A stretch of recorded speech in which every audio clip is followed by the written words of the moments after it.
ॐ सहनाववतु सहनौ भुनक्तु सह वीर्यं करवावहै तेजस्विनावधीतमस्तु मा विद्विषावहै। ओम शांति शांति शांति। हरि ओम। तो भगवान आगे कहते हैं, मन मना भव मद भक्ता मद्याजी माम नमस्कुरु माम एव एष्यसि युक्त्वा एवं आत्मानं मत्परायण। भगवान कह रहे हैं, मुझ में मन वाला हो, मेरा भक्तवन, मेरा पूजन करने वाला हो, मुझको प्रणाम कर।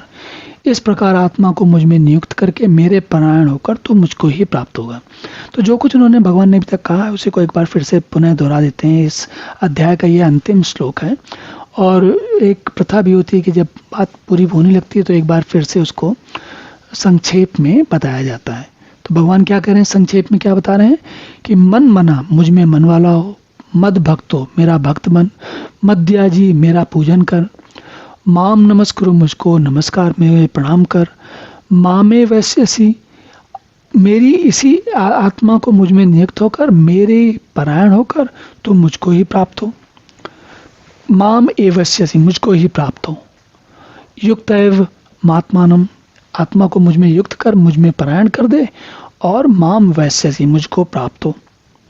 तो या मुझे प्राप्त होगे, तुम अगर ऐसा करोगे तो मुझे प्राप्त होगे। तो ये अंतिम जो बात है वो एक तरीके से संदेश है या निर्देश है या संक्षेप में पूरी बात बताई गई है। वो ये है कि यदि हमारा मन में भगवान परमात्मा का ध्यान आएगा, हम उनके भक्त बनेंगे मतलब भजेंगे मतलब बार बार याद करेंगे, वो पूजन करेंगे मतलब मैं उनकी अर्चना, पूजा अर्चना का अर्थ ये होता है कि रिवेयर करना, मतलब उनके लिए सब कुछ लगा देना, सब कुछ उन्हीं के लिए भिड़ जाना। और मुझको प्रणाम कर, प्रणाम इसलिए आवश्यक है, प्रणाम क्यों आवश्यक है? प्रणाम इसलिए आवश्यक है, अगर हम प्रणाम नहीं करेंगे तो क्या होगा, हमें अपनी, प्रणाम करने का अर्थ होता है आपकी सत्ता मेरी सत्ता से अधिक है। अगर हम प्रणाम नहीं करते किसी को, इसका मतलब क्या होता है, हम उसको अपने से नीचा मानते हैं या समकक्ष मानते हैं। प्रणाम करने का सीधा अर्थ होता है कि हम उसे अपने से बेहतर, अच्छा मानते हैं। तो भगवान को प्रणाम करने का अर्थ यहाँ पर ये है कि हम अपने शरीर में, अपनी मन बुद्धि में उसको, उसकी वास्तविकता समझें, उसमें वहीं तक आस्था रखें जितनी आवश्यक है। हमारी वास्तविक आस्था जो समय के साथ स्थिर बनी रहे वो है परमात्मा में होनी चाहिए। और वो कब हो सकती है, जब हम भगवान के परायण हो। परायण का अर्थ होता है परायण का मतलब जब हम दूसरे के पीछे चलते हैं। जैसे फैन होता है ना, फैनेटिक की बात की थी हमने। फैनेटिक क्या होता है, वो जिसके फैन होता है उसके पीछे चल देता है। तो हम भगवान के फैन हो, और जब हम फैन होंगे तो क्या होगा, भगवान ने पहले भी कहा तुम जिसकी आराधना करते हो उसको प्राप्त होते हो।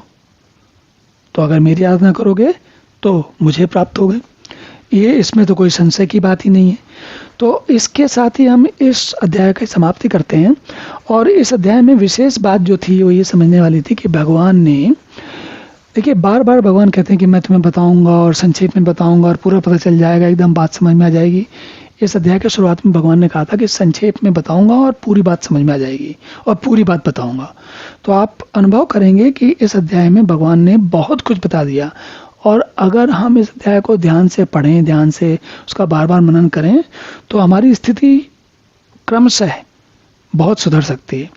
और हर व्यक्ति को जिसे गीता में आनंद लेना है, गीता को जीवन में उतारना है, तो उसे अवश्य इसका बार बार पारायण करना चाहिए।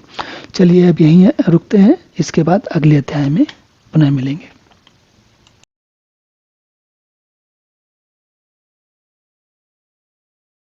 ओम पूर्णमदः पूर्णमिदं पूर्णात् पूर्णमुदच्यते पूर्णस्य पूर्णमादाय पूर्णमेवावशिष्यते। ओम शांति शांति शांति।